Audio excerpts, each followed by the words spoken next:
अऊज़ु बिल्लाहि मिनश शैतानिर रजीम। बिस्मिल्लाहिर रहमानिर रहीम।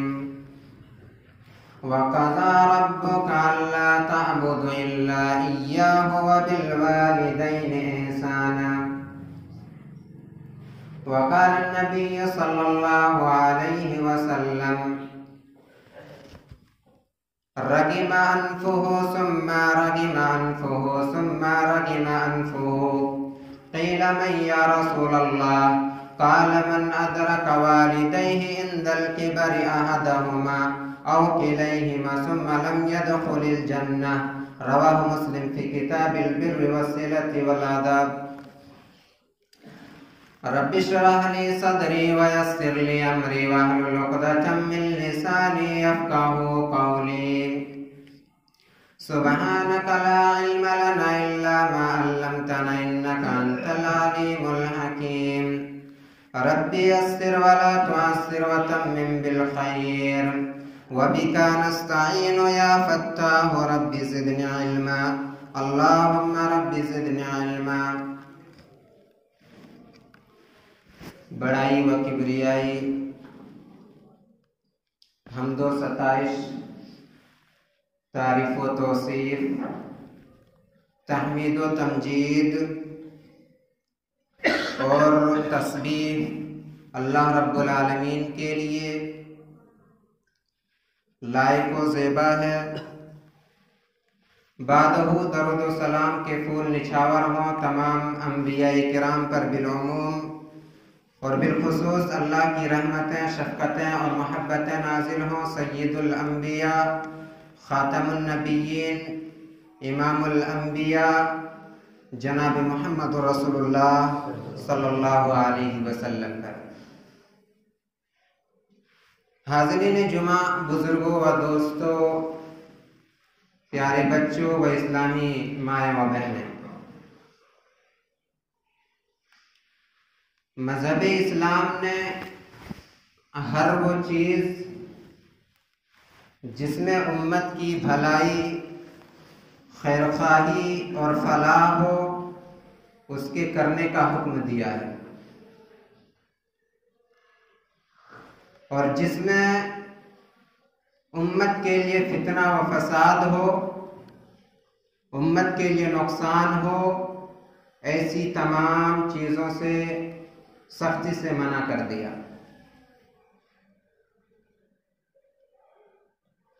अल्लाह रब्बुल आलमीन ने जिन चीज़ों को करने का हुक्म दिया है उनमें वालिदैन के साथ हुस्ने मुआशरत, हुस्ने सलूक, उनकी इताअत और उनकी फरमाबरदारी भी शामिल है। मज़हब इस्लाम ने लोगों को हर एक के साथ नेकी करने का हुक्म दिया है और हुस्ने अखलाक की तलकीन की है। जब अजीज़ों, रिश्तेदारों, हमसायों, अहले मोहल्ला और तमाम मुसलमानों बल्कि बिला तफरीक मजहब व मिल्लत हर एक के साथ नेकी करने का हुक्म दिया है, तो इससे ये अंदाज़ा लगाया जा सकता है कि वालिदैन के साथ हुस्ने सलूक करना कितना अहम और ज़रूरी होगा। अल्लाह रब्बुल आलमीन ने हुकूकुल इबाद में सबसे ज़्यादा हुकूकुल वालिदैन को अहमियत दी है और इसी को तरजीह दी है। अल्लाह रब्बुल आलमीन ने अपने हक़ के फ़ौरन बाद वालिदैन के हुकूक का तज़किरा किया है। अल्लाह ताला बयान फरमाता है वक़ज़ा रब्बुका अल्ला तअबुदु इल्ला इय्याहु व बिल वालिदैनि ihsana इम्मा यबलुगन्ना इंदकल किबर अहदुहुमा औ किलाहुमा फला तकुल लहुमा उफ़्फ़िन वला तनहरहुमा वक़ुल लहुमा क़ौलन करीमा वक़्फ़िज़ लहुमा जनाह ज़ुल्लि मिनर रहमा वक़ुल रब्बिरहमहुमा कमा रब्बयानी सग़ीरा।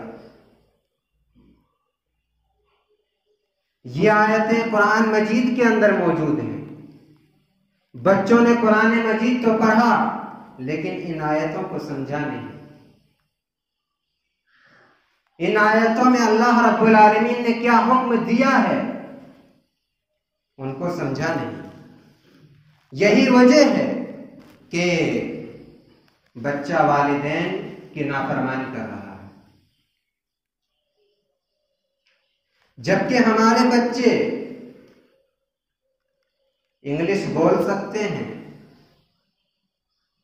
इंग्लिश समझ सकते हैं, मादरी जुबान कुछ और है, राष्ट्रीय भाषा हिंदी है, लेकिन फिर भी बच्चों के पास अंग्रेजी तालीम इतनी ज्यादा है कि बच्चा अंग्रेजी में लेक्चर दे सकता है, अंग्रेजी में किताबें लिख सकता है, लेकिन माँ बाप ने दीनी तालीम इतनी ना दी कि माँ बाप का इंतकाल हो जाए तो बच्चा आगे बढ़ करके जनाजे की नमाज पढ़ा सके।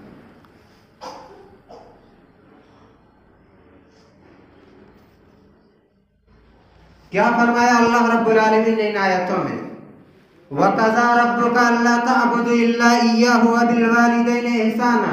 ये तेरे रब का फरमान है, ये तेरे रब का हुक्म है कि तुम अल्लाह रब्बुल आलमीन की इबादत करो और वालिदैन के साथ हुस्न सलूक करो। अल्लाह रब्बुल आलमीन ने सबसे पहले अपना हक बयान किया, जो कि रब्ब अकबर है, सबसे बड़ा पालने वाला है। उसके बाद वालिदैन के हुकूक का तज़किरा फरमाया, जो रब्ब असगर है, जिनको अल्लाह रब्बुल आलमीन ने हमारी परवरिश और पर्दाश्त के लिए मुंतखब फरमाया, जिनके जरिए से हम परवरिश पाते हैं, उनके हक का तज़किरा अल्लाह रब्बुल आलमीन ने फरमाया, व बिल वालिदैन एहसाना, अपने वालिदैन के साथ एहसान करो। इम्मा यबलुगन्ना इंदकल किबर अहदुहुमा औ किलाहुमा फला तकुल लहुमा उफ़्फ़िन वला तनहरुमा।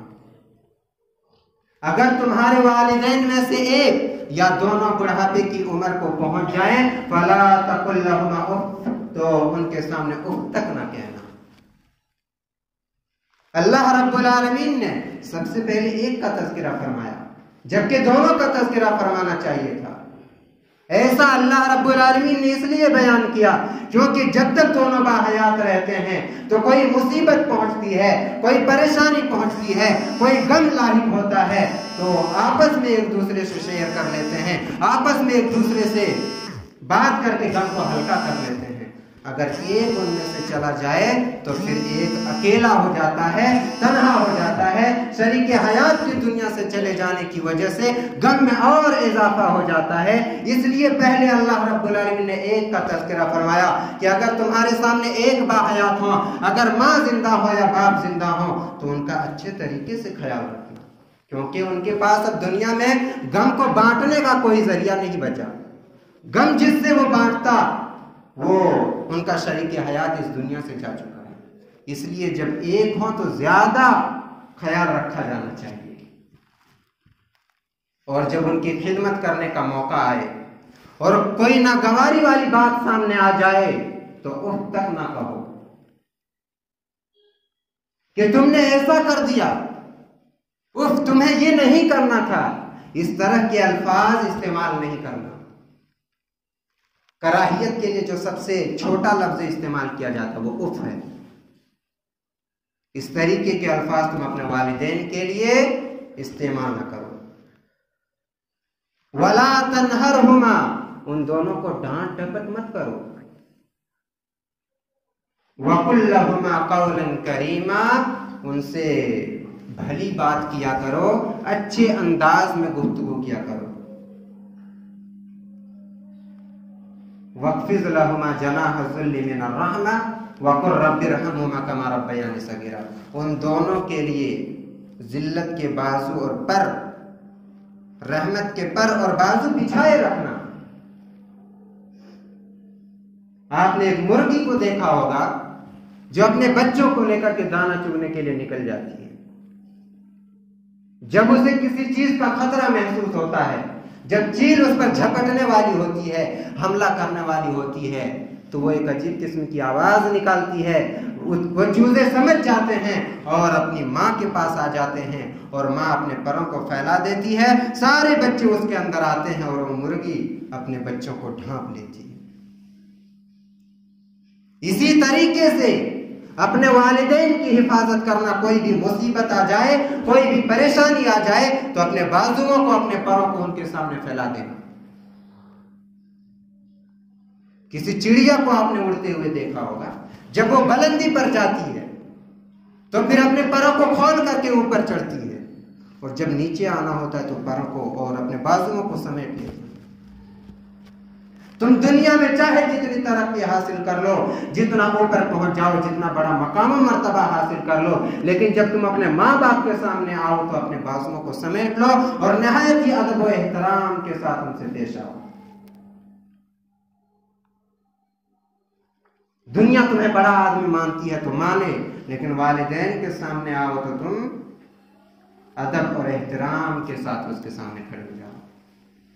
वक़ुर रब्बिरहम्हुमा कमा रब्बयानी सगीरा, और उनके हक में हमेशा दुआ करते रहना कि मेरे रब जैसे इन दोनों ने मेरे ऊपर बचपन में परवरिश करते वक्त रहम किया है, वैसे ही इन दोनों पर रहम करना।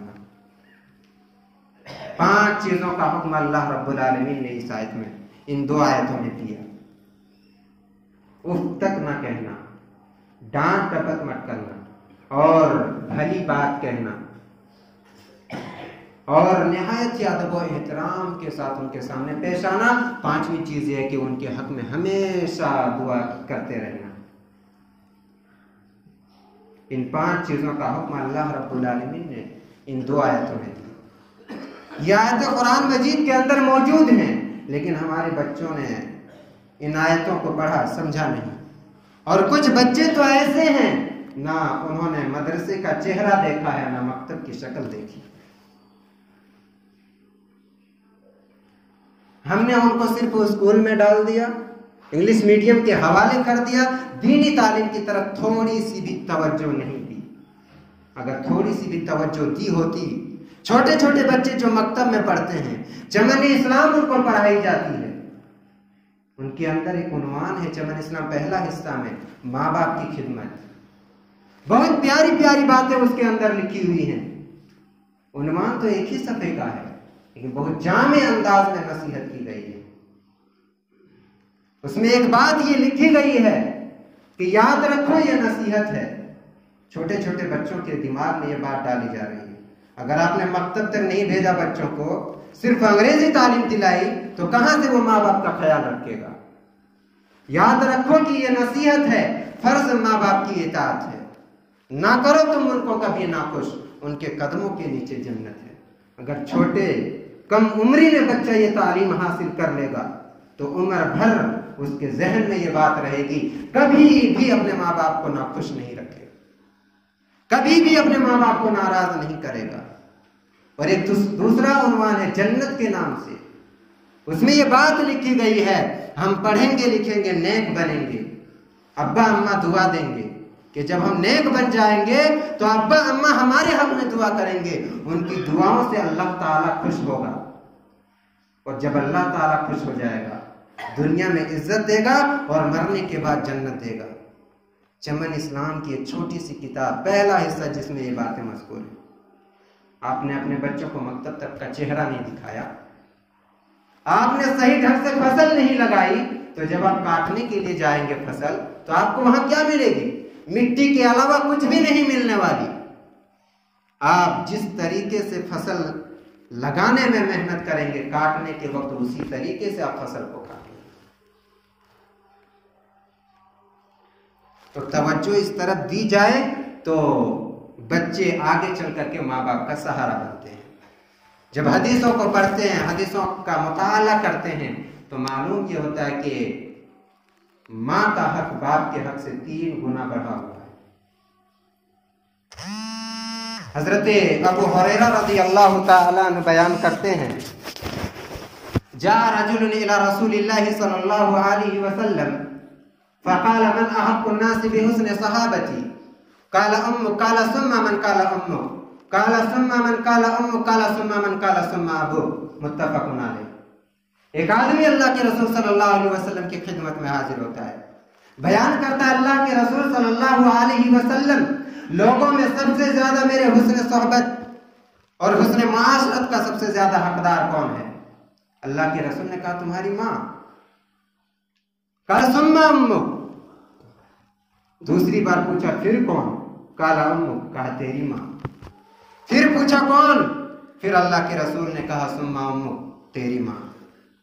जब चौथी बार पूछा काला सुम्मा मन काला सुम्मा अबूक, तो अल्लाह के रसूल सल्लल्लाहु अलैहि वसल्लम ने कहा तुम तेरे बाप का हक है। इस हदीस से ये मालूम हुआ कि माँ का हक 3 गुना बढ़ा हुआ है, क्योंकि 3 मुसीबतें, 3 परेशानियां और 3 मशक्कतें ऐसी हैं जिसमें माँ तने तन्हा शरीक होती है, माँ तने तन्हा बर्दाश्त करती है, बाप उसमें शरीक नहीं होता। अपने बच्चे को तकलीफें और परेशानियां झेल करके 9 माह तक उठाती है, अपने पेट के अंदर रखती है। इस वजह से एक दर्जा बढ़ गया।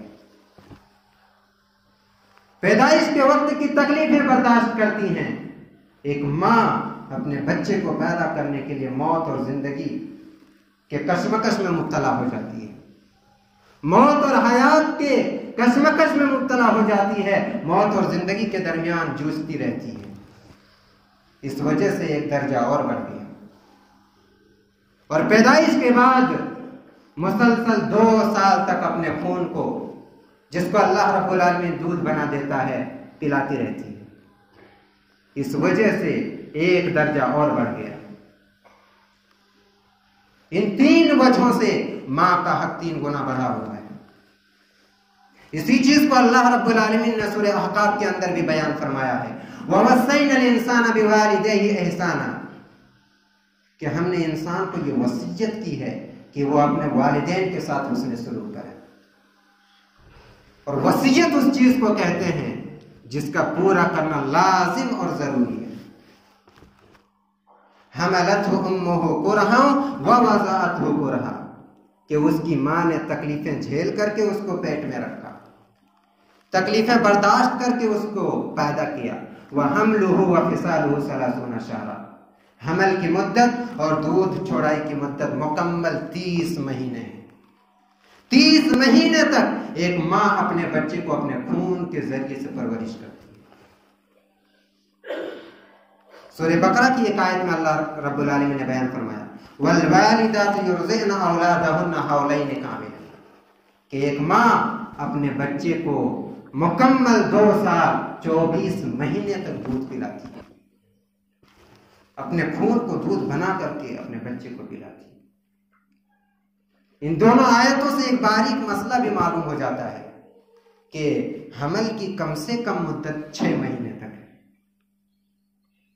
अगर किसी औरत के यहाँ निकाह के 6 महीना मुकम्मल होते ही बच्चा पैदा हो जाता है तो उस औरत के किरदार पर सवाल नहीं उठाया जाएगा, लान तान नहीं किया जाएगा, तानो तस्नीह नहीं की जाएगी।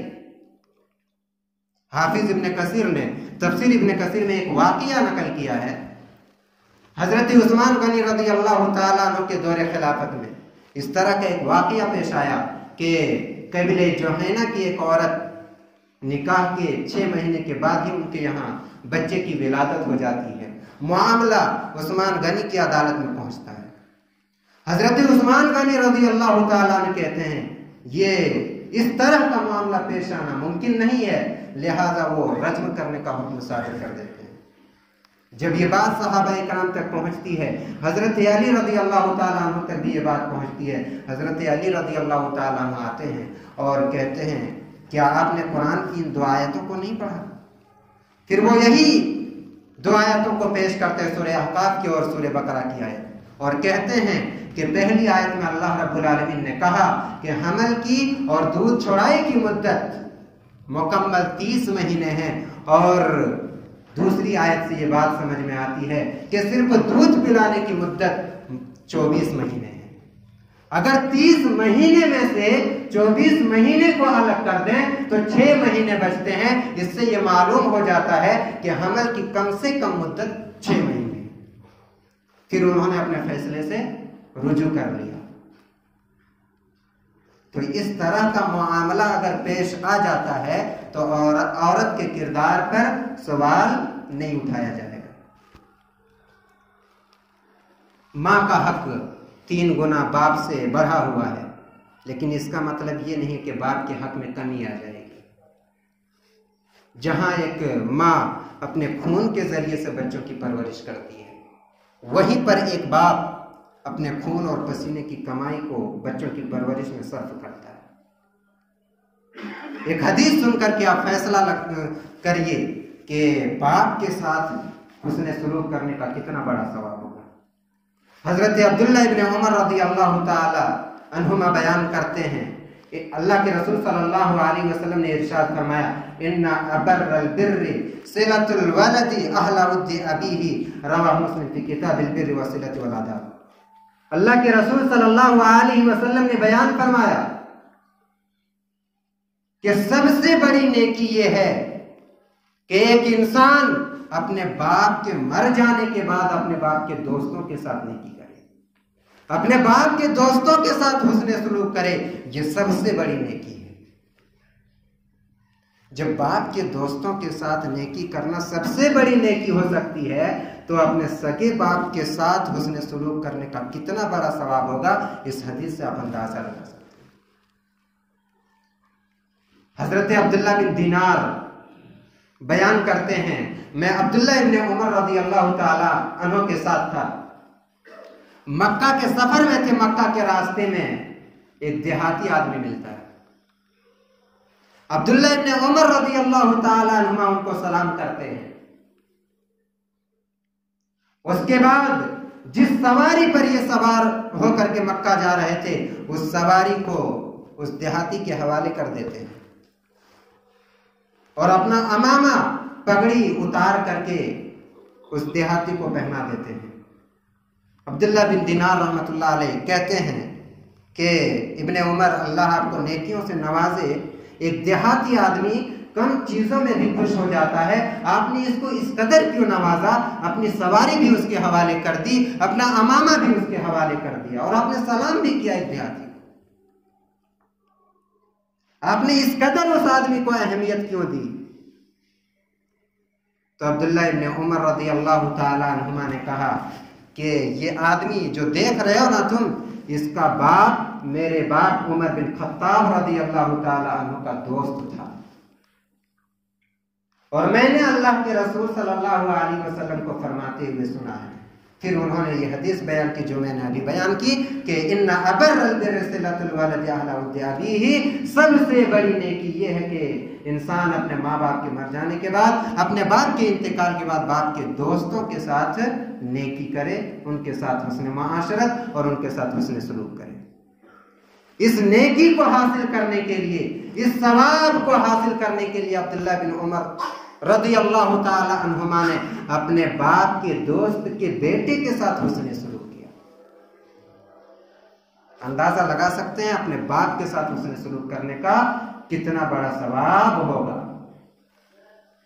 इस हदीस से ये मालूम होता है कि एक इंसान को यह गौर फिक्र करना चाहिए कि उसके बाप के दोस्त कौन कौन हैं, उनके साथ भी हुस्न सलूक करे।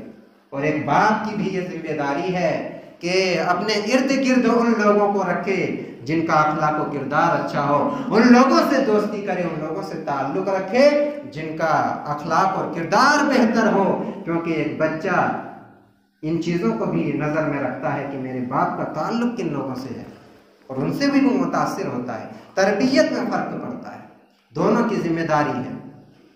बाप अपने दोस्तों के हल्के को सही रखे और बाप के मर जाने के बाद बेटा उनके दोस्तों के बारे में मालूम करे और उनके साथ भी हुस्न सलूक करे।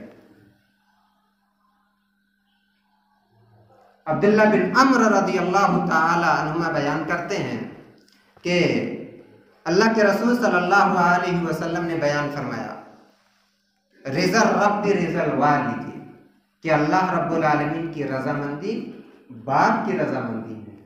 अगर बाप खुश है तो रब खुश है। वह सखतुर रब्बि सखतुल वालिदी, और अल्लाह रब्बुल आलमीन की नाराजगी बाप की नाराजगी है। तो अंदाजा लगाया जा सकता है कि हमारा ताल्लुक अपने बाप के साथ कैसा है।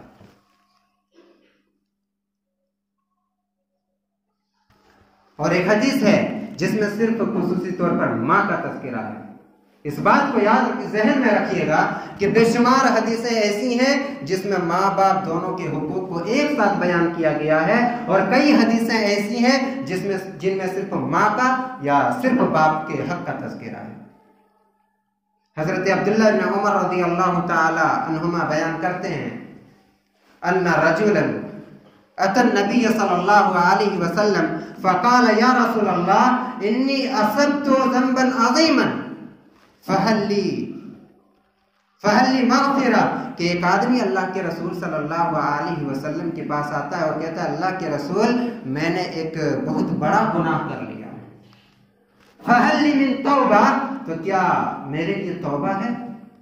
क्या मैं उस गुनाह से तौबा करके पाक साफ हो सकता हूं? तो अल्लाह के रसूल सल्लल्लाहु अलैहि वसल्लम ने कहा, हल लका मिन क्या तुम्हारी माँ जिंदा है? क्या तुम्हारी माँ का हयात है? काला ला, काला हल लका मिन खाला, तो उस आदमी ने जवाब दिया कि मेरी माँ तो जिंदा नहीं है।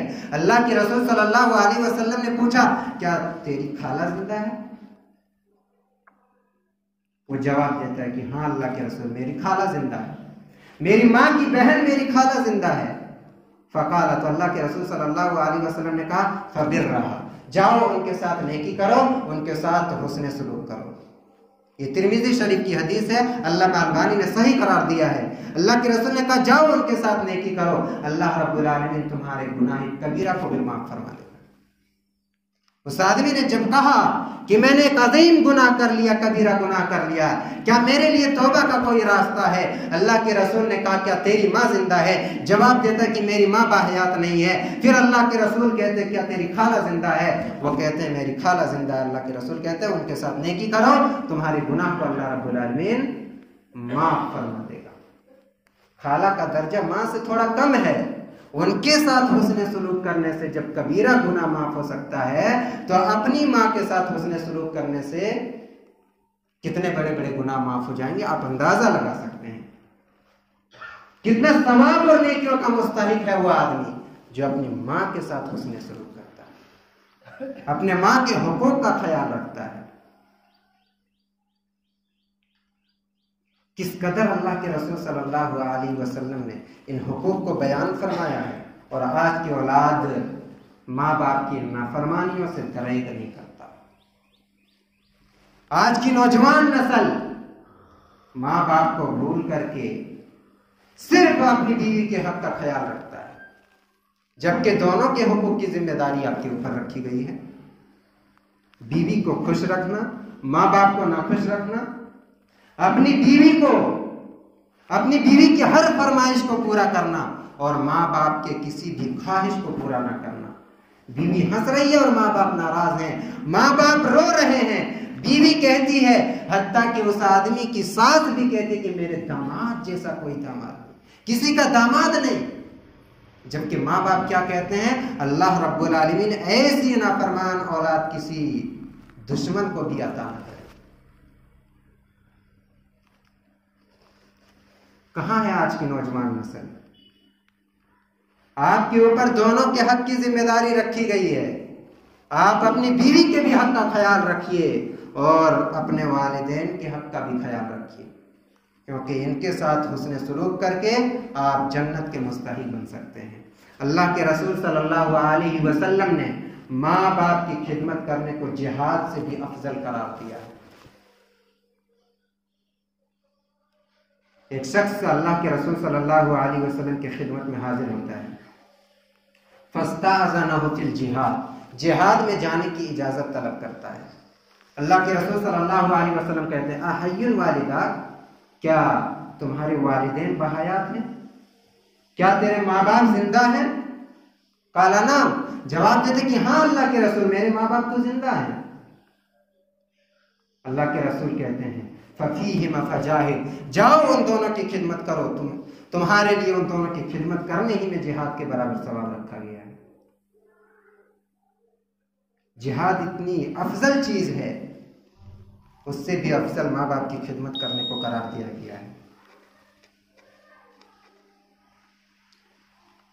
एक शख्स अली बिन हुसैन, ये हज़रत अली रज़ी अल्लाह ताला अन्हु के पोते हैं, ये अपने वालिदा की खिदमत करने में बहुत मशहूर थे। इनकी मिसाल दी जाती थी कि ये अपनी वालिदा, अपनी माँ की बहुत ज़्यादा ख्याल रखते हैं।